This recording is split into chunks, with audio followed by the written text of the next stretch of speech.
Ever feel like you're holding yourself back, stuck in your own head, or afraid to go after what you really want? Today's guest has seen firsthand how self-doubt can keep us from reaching our potential, but he's also found a way through it.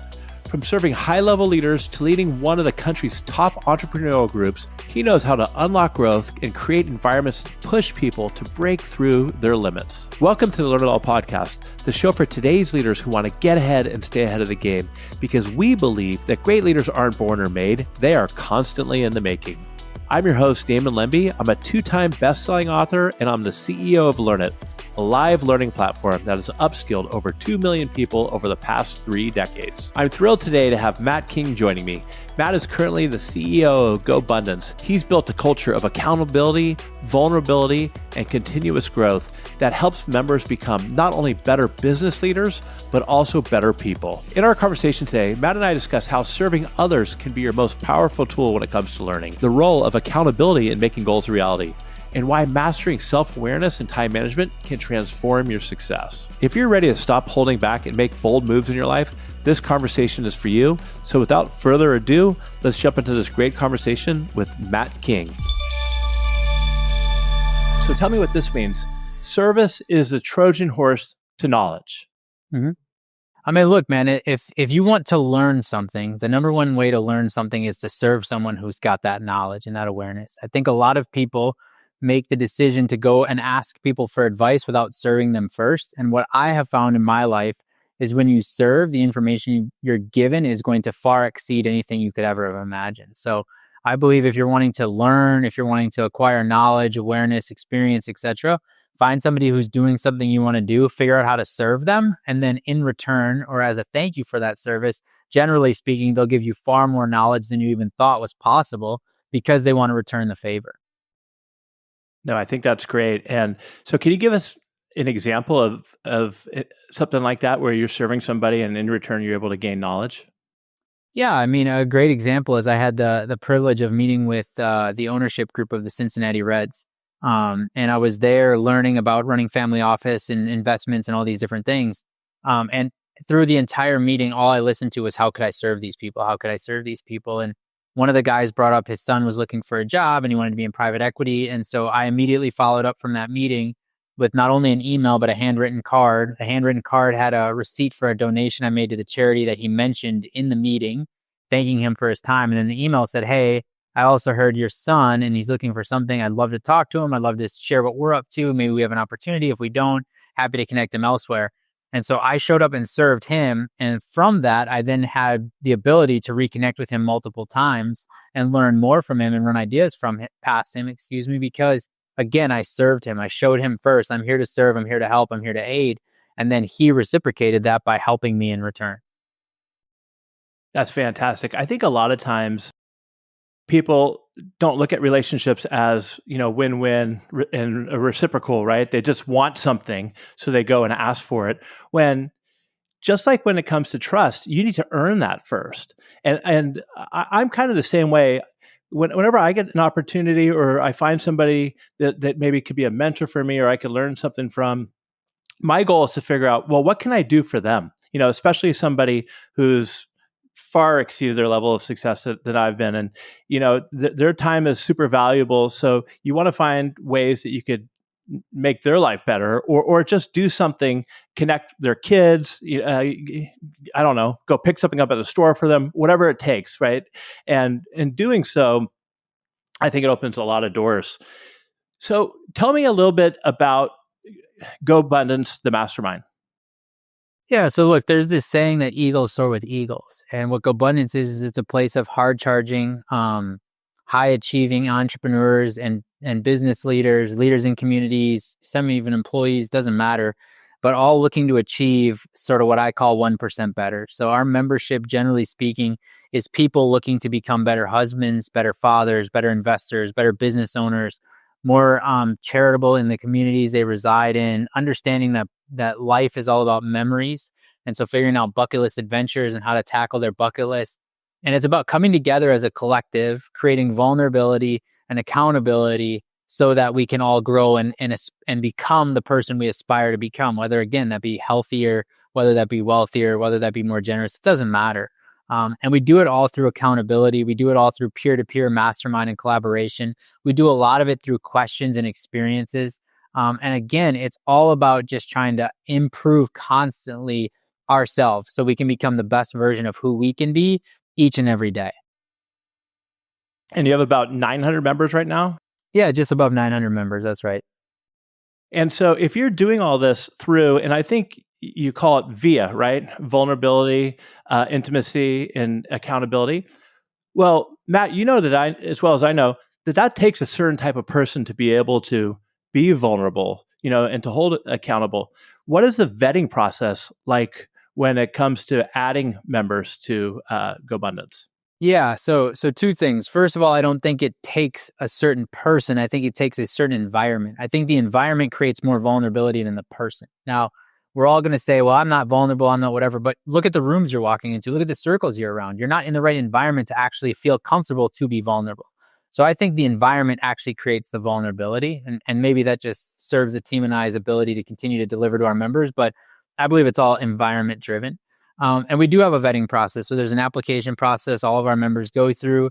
Then they meet with a local GoBundance member over the phone or in person, and they vet them just to make sure that they're the right person. I think that the unspoken culture inside of an organization, especially a mastermind organization, is like the golden goose. It's like the thing you have to protect. It's the thing you have to be most aware of.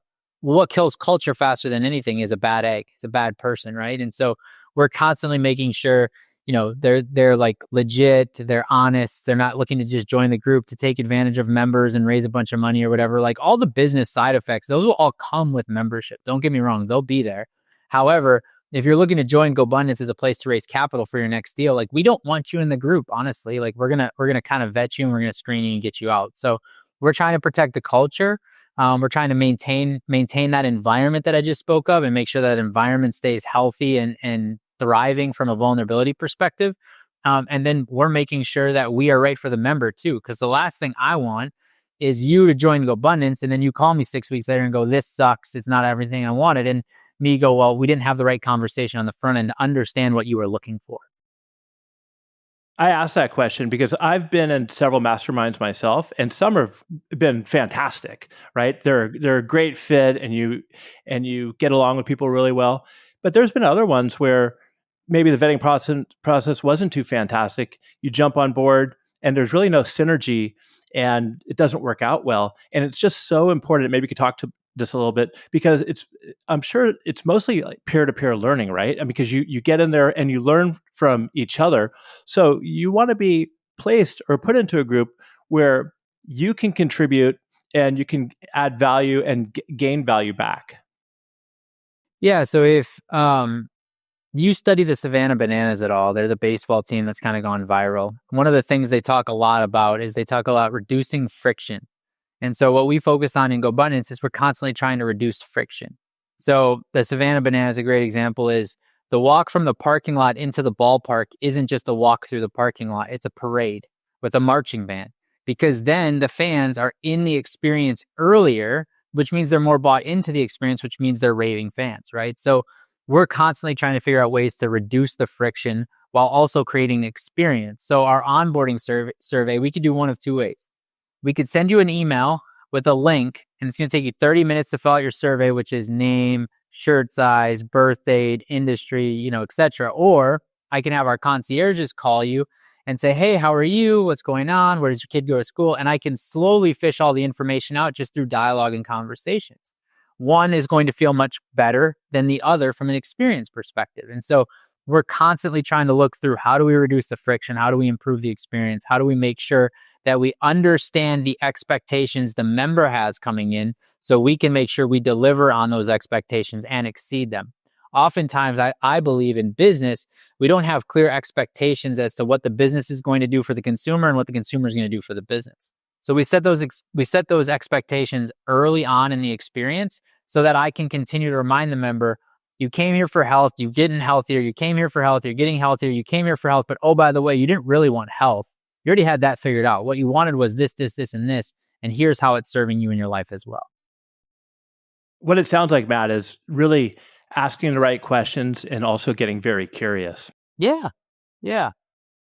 what I've seen as well in many different organizations is not really understanding uh, how your customers or your clients or your members perceive value, actually get value out of it. So it sounds like that's kind of what you're doing as well, is understanding what value your organization, what GoBundance is actually bringing to your members. How would you describe? So I'm a member at GoBundance for a couple of years. What are the transformations or the behavior changes I'm going to get from being a member at GoBundance?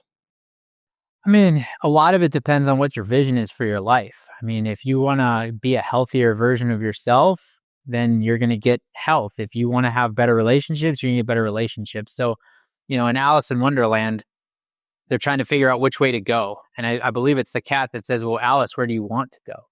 GoBundance is no different. Where do you guys want to go? Where do you want to go? Where do you want to end up?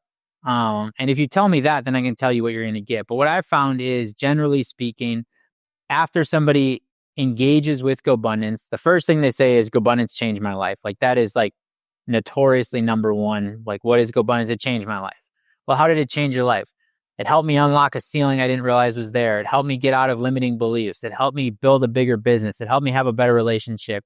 It reminded me to chase memories, not assets. So I had an amazing experience with my children. Oh yeah, we took them to Guatemala and built houses for people in need. Okay, so what did GoBundance do for you? Well, just gave me permission to live a big life and held me accountable to living that life that I desire. And the accountability piece is a big part of it, right? Because a lot of times you have these goals or these dreams, but having some accountability. Speak a little bit to that. I mean, look, there was this concept I was playing with this morning where dreams without goals are just dreams, and dreams without goals that are just dreams often end in disappointment. So how do you bridge that gap between a dream and reality? Well, you need accountability, and we all have stories, we all have patterns. Society is going to constantly try to change us. Our family and our friends are going to try to slow us down, not because they don't want what's best for us, just because it's natural behavior. And so when I say I want to lose 10 pounds, or I want to start a business, or I want to invest in real estate, or I want to have a better relationship, what does that look like? Because without accountability, it's very easy to continue to operate in the echo chamber of my own brain, which is, I'll do it tomorrow, I'll work out tomorrow, I'll work out the next day. But if all of a sudden I hire a personal trainer who's at my house at 5 a.m. holding me accountable, and that son of a gun's knocking on my door, am I going to be able to skip the workout?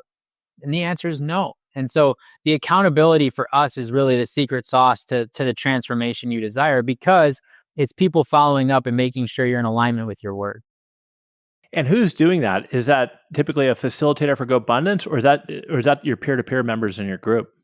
Generally speaking, it's the members inside of the group holding one another accountable. But we as an organization also hold our members accountable as well. So if via vulnerability, intimacy, and accountability are core at our model, then I need to, as a company, have accountability in everything we do as well. So at the end of our event, we'll do what I call AAA with accountability. And the members at the tables will go around and talk about their ahas, their action items, their awarenesses, and then they'll talk about what do they want to be held accountable for.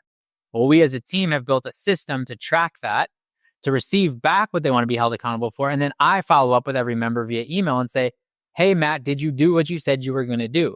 Oh, no, I don't have the right concierge doctor. Great, I added mine into this thread. Now, did you do what you said you're going to do?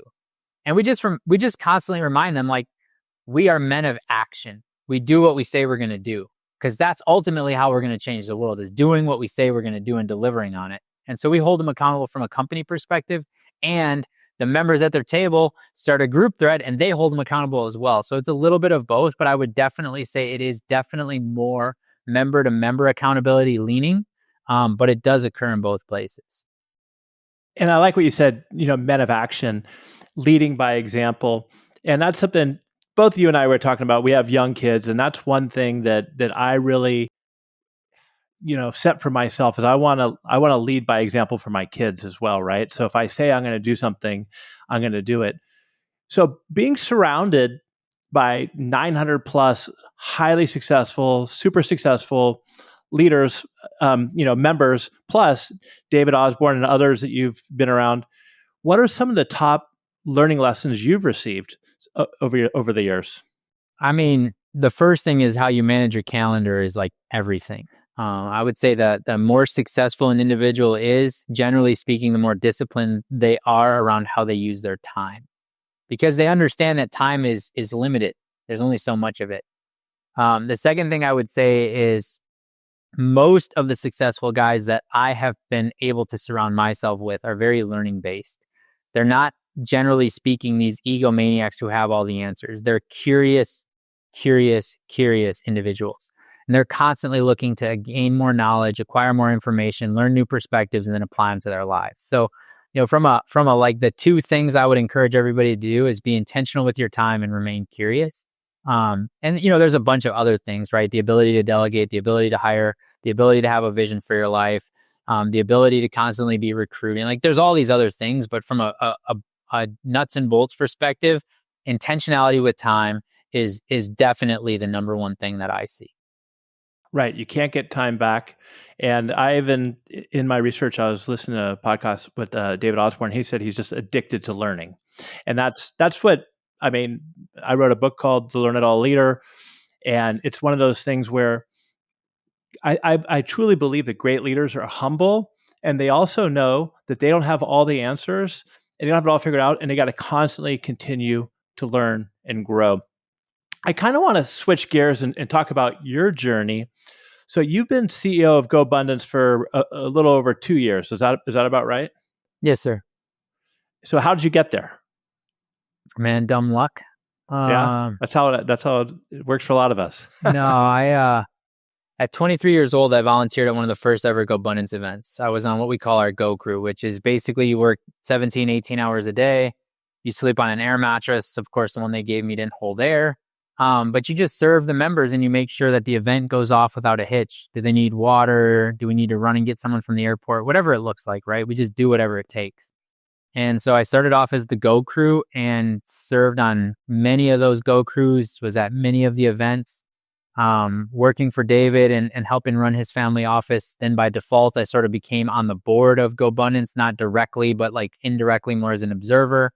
I started to really understand what was going on in the organization. I started studying models outside of it, because if I was going to bring value to this board, how else could I do it? I'm not that smart, so I might as well have some knowledge and some information. And then the opportunity presented itself to step in and run one of the groups that I thought we were under delivering on. And so I put my neck on the line. I said, look, man, I think we're missing the mark on this. I want to step in. I want to run this. And David said, cool. If you succeed, it's an opportunity. And if you fail, I'll just fire you. I'm like, okay, cool. So heads you win, tails I lose. Great. I'll take the bet. And then that went so well that then the other owners approached me and said, hey, we need to make some changes. Would you be willing to lead this entire organization? I was nervous. I was scared. I was excited. I wasn't ready. I was ready, like all the feelings, all the emotions, right? But at the end of the day, I knew the direction the tribe could go. And I knew the way that I would lead the tribe and how that would be different and how that would resonate, I thought, with a lot of people. And so far, it has worked out well. Like, we've gotten the culture in a really good spot. We've gotten the value delivered to the members. We're constantly improving that experience and delivering more value. And we're just getting started. I mean, the one thing I discounted was when you get into a bigger organization, it's like turning the Titanic. Like, you're no longer in this little speedboat that just turns on a dime. You're in this big, massive ship that if you want to turn, you start, sounding the alarms and turning the engines and firing this piston and turning. It's a lot of work.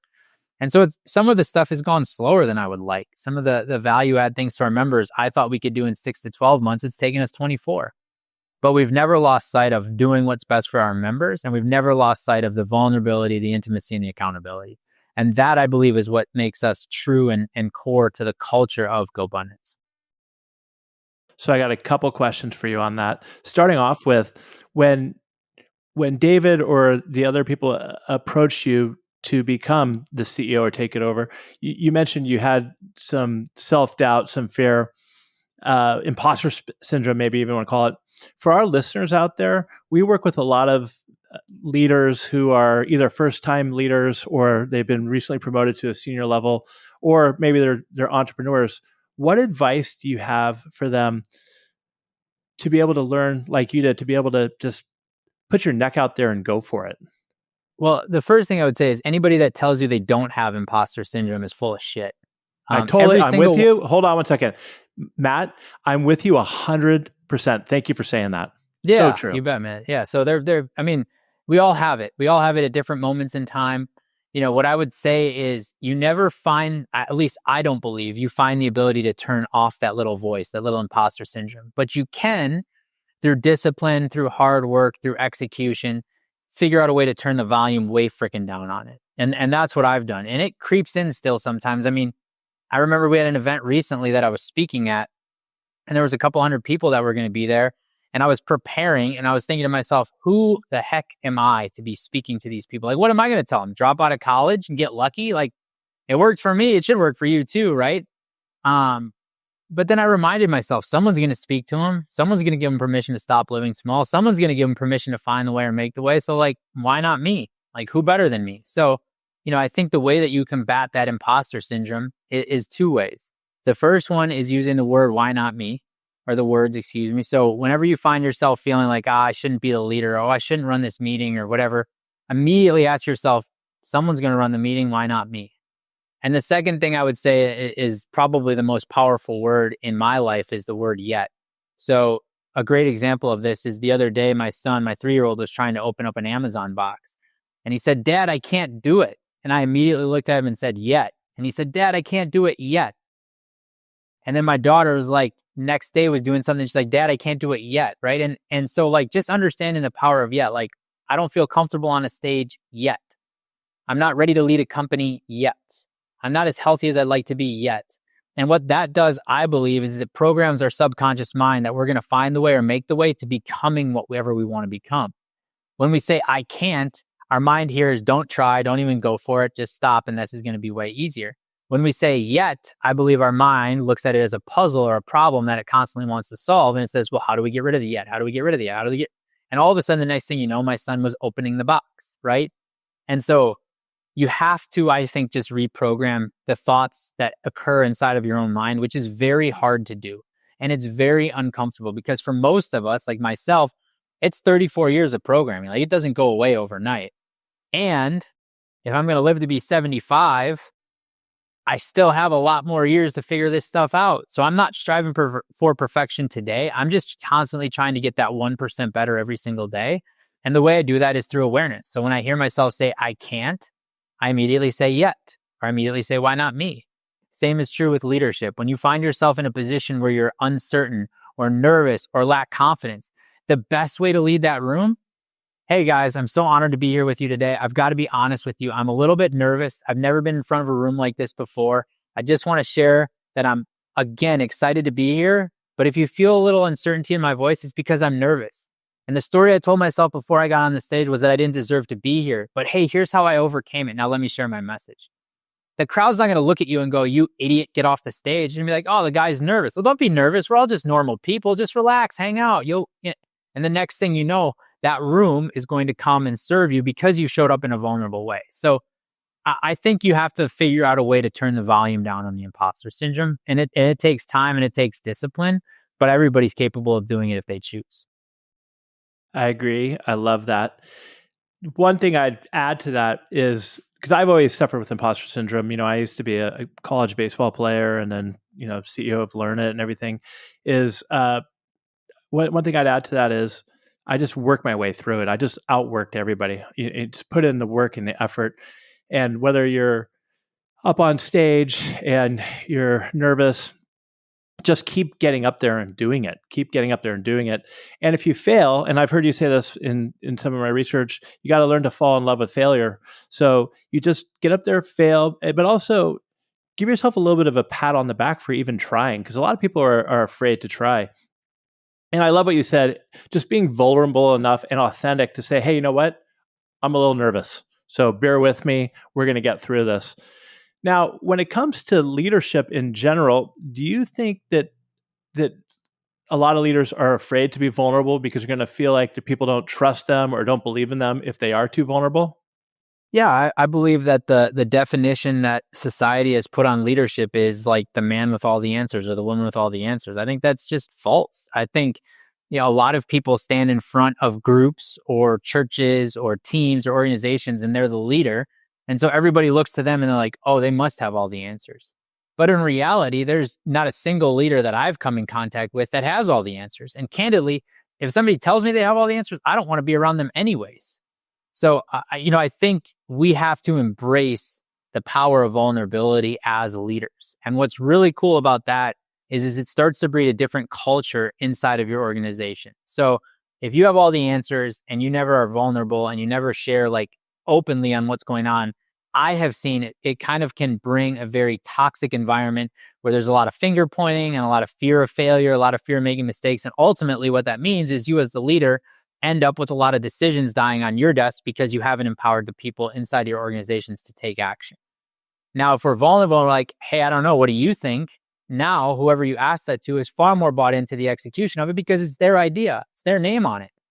Okay, cool. Well, I didn't think white was a good idea, but let's try it. Let's see what happens.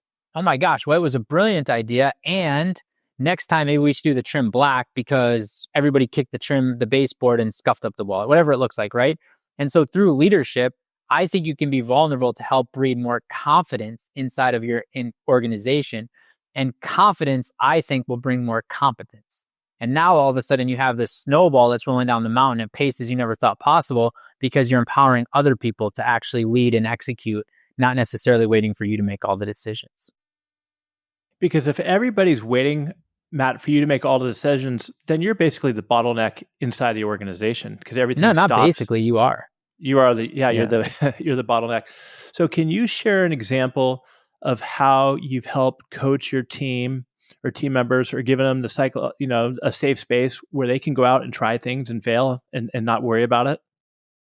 Yeah, I mean, a great example is we're working really hard on the regional model for GoBundance. And we thought we had it all figured out. We're like, okay, 36 regions, here's what it's going to look like. And then all of a sudden we decided to pivot. And through the pivot, it was a lot more question asking than telling. Because again, we don't have all the answers. We're not certain. We do know what our objective is and we do know what a perfect outcome is. And so we're going to strive to achieve that. However, I don't have all the answers. So empowering people and asking questions, hey, what could this look like? Hey, what could that look like? Well, hey, would you mind putting a draft together? Oh, that looks perfect. Then the next time it comes down time of putting something together, rather than asking, here's the draft, because last time you told me it was perfect, so I'm trusting that I can figure it out, right? And so you just constantly let people take initiative. Now, you have to have the right people inside your organization because there's a lot of people out there that actually don't want the ability to take initiative. They don't want that. They'd rather just be told what to do and then go home and punch a clock. And that's okay too, if that's how you want to lead. But I'd rather lead leaders. I think it's way harder to lead leaders, but it's way more rewarding to lead leaders. And leaders can be hard to lead. They have opinions, they have objectives, they have ideas, they have initiative, they have hunger, all of those things, right? But if we can make sure our incentives are aligned, they're far more powerful, empowered than told. And so I'd like to try to empower them. So you've been a CEO for 2 years, and you said when you first came on board, the culture wasn't what it should be, and you've helped turn the ship around. I also must guess that it had to be hard to let go of certain things as a leader when you first started, because you wanted to prove yourself to being able to, turn the ship around. How did that work? What were some of the issues that were with the culture, if you want to share them, and how did you, but also your team, start making that shift over the last couple of years? Yeah, I think it got to a place where it wasn't member first and it wasn't member led and it wasn't member driven. And so one of the first things I did when I got in the role was I created a thing called the Tribal Council. So we brought 15 members onto this Tribal Council and said, hey, we're going to meet in person one time a year. Now it's twice a year, but we're going to meet in person one time a year. And we want feedback from you all as to the direction we're going because we want our members to hold us accountable for where we go. Now, where did I come up with this? I was an employee at a country club growing up. I worked in the locker room. Who dictates the direction of a country club? Yes, there's a corporation over the top, but at the end of the day, who do they listen to? They listen to the members. If the members are complaining about the course, they make changes. If the members are complaining about the food, they make changes. If the members are complaining about the locker room, they make changes. So I said, well, if the members are complaining, why don't we make changes based off of their feedback and their opinion? And it was hard because generally speaking, when you give a hard charging entrepreneur an ability to tell you everything that's wrong, they're really, really good at it. They will tell you how terrible you are, how terrible the organization is. They will not, They will beat you down. And you just have to understand it's not personal. Like, they were never saying, Matt, you suck. Matt, you're this. Matt, you're that. It was like, here's what's wrong. Here's what's wrong. Here's what's wrong.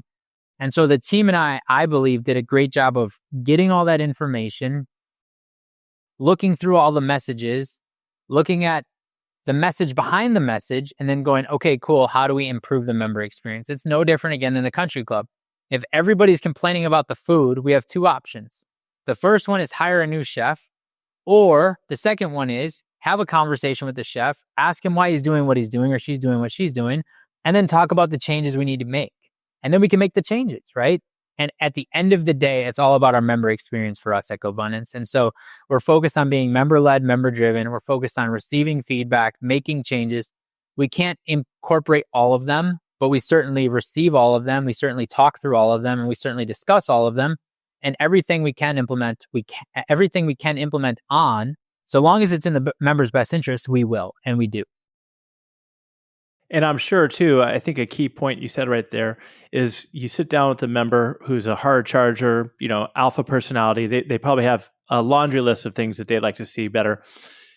But it's important to let them know as well that you can't do everything, especially all at once. You can't broil the ocean, do everything all at once. And communication plays a big part in that too. So just being upfront with that, communicating consistently plays a big part of that.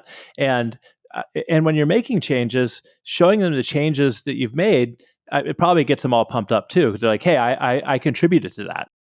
Yeah, look, leadership is about communicating the message, communicating the vision, and then re-communicating the message and the vision way more times than you thought you needed to. You have to remind people every 30 days where we're going, why we're going there, what we're doing, how's it going, here's the progress, here's the update. And candidly, I'm not that great at that. I'm not the best communicator in the world. I'm kind of like, heads down, let's get some shit done, and then let's move on. You can ask my wife, she'd be like, he doesn't really talk. But at the end of the day, as a leader, you have to over communicate. And just when you're starting to get sick of saying the same thing over and over again, you got to say it one more time, or maybe two more times. And you have to understand that the larger the organization, the more you're going to have to communicate, because the back channeling conversations very rarely are with your best interest or benefit in mind. It's like, oh, they're trying to screw us here, or this is trying to happen, or this is this, or that's why Facebook did this. It was because they wanted to do this or that or whatever to serve them, right?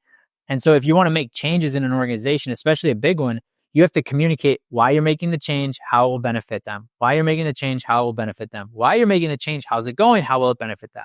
And you have to continue to do that. Otherwise, the narrative becomes, well, this isn't in our best interest. And in GoBundance, that's never the case, because it is always in our members' best interest. And we still have to communicate way more than I generally naturally will, because again, it's a big organization and we want everybody to feel comfortable and confident in the direction we're moving. And one thing I want to piggyback on that is you want to over communicate. You also want to communicate through different channels. Some people it's text, some people it's email, sometimes it's a town hall. It's just getting the information out there as often as possible. And maybe communication has been your biggest challenge as CEO.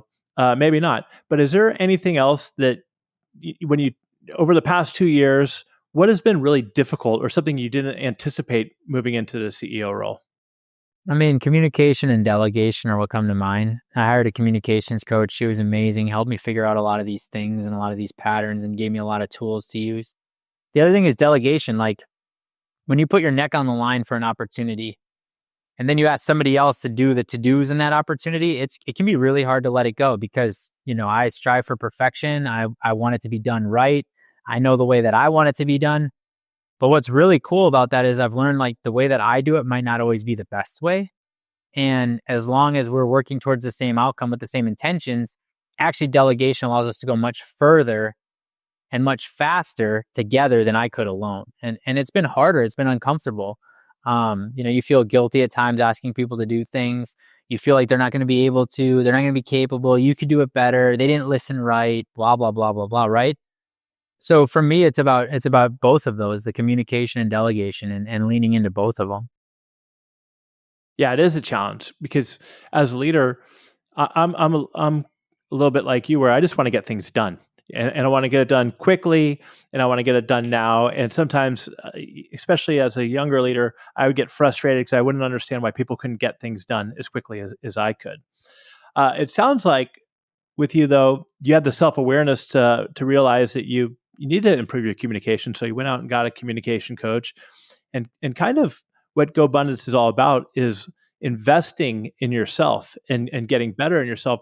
Why is it, Matt, so important, and maybe even the most important thing, to invest in yourself? I think it's because we're never actually like formed. Like we're constantly evolving and growing and changing. I mean, look at Tiger Woods, Michael Jordan, like Aaron, look at the best athletes in the world. They all have coaches. They all have strength and conditioning coaches, nutritionists, all these things. They have all these people around them helping them become the best versions of themselves that they can be. And so who are we as business leaders or as leaders or as aspiring leaders to say, I don't need a coach. I don't need a coach. I'll be fine. I don't need help. I think the most important thing you can do is invest in yourself, because at the end of the day, then you hold the keys to the kingdom. You have all of the tools necessary to go chase and achieve whatever you want. So you're no longer a victim. You can no longer complain.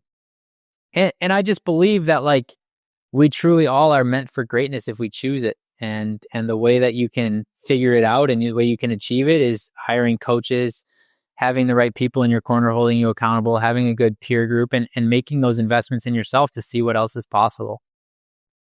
That's great.